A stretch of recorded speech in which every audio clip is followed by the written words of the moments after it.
ஏடிஎம்கே விட்டுருங்க, அது ஆல்ரெடி காலை நக்கிருச்சு. இப்ப அடுத்து இவரை வந்து குனியை வச்சு காலை நக்க வைக்கிறதுக்கான வேலையை பாக்குறாங்க. அதுக்கு இவர் உடன்பட்டு தான் போறாரு. இப்ப நான் அவரை வந்து திரையில ரசிப்பேன், ஆனா வந்து தலையில வந்து நான் அவரை வந்து பின்பற்ற மாட்டேன். பிஜேபி கிட்ட போற மாதிரி இருந்தா யாரும் ஏத்துக்க மாட்டாங்க, மக்கள் ஏத்துக்க மாட்டாங்க.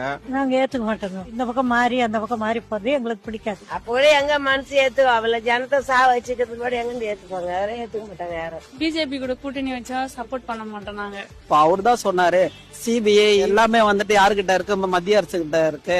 அப்ப மட்டும் அந்த சிபிஐ வந்து நல்லவங்க இல்ல, இப்ப மட்டும் நல்லவங்களா, அவங்களுக்கு தேவைன்னா நல்லவங்க, தேவைன்னா கெட்டவங்க. தளபதி விஜய் வந்து பிஜேபி கூட சேர்ந்திருந்தாலும் சரி, இல்ல ஏடிஎம் கூட சேர்ந்தாலும் சரி, கண்டிப்பா உண்மையான மக்கள் வந்து அவங்க ஓட்டே போட மாட்டாங்க. அதிமுக ஆட்சியில வந்து காவல்துறையை ஒரு ஏவல் துறையா பயன்படுத்தி 13 உயிர்களை வந்து குடித்த பொழுது இதே சிபிஐ ஏன் உடனே நடவடிக்கை எடுக்கல, இதே உச்சநீதிமன்றம் ஏன் உடனே பதில் கொடுக்கல? அப்ப ஒன்றிய அரசின் மூலமா களமிறக்கப்பட்டவர் தான் விஜய். குஷி ஆனந்த் இப்ப வெளியே வராரு பாருங்க. அப்ப இதுல இருந்து என்ன தெரியுது, அங்க வந்து கிரீன் சிக்னல் வந்துச்சு.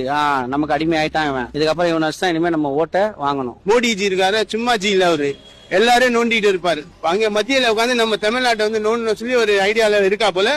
பிஜேபி எங்க சேர்ந்தோ அவங்க டோட்டல் 0 தான்.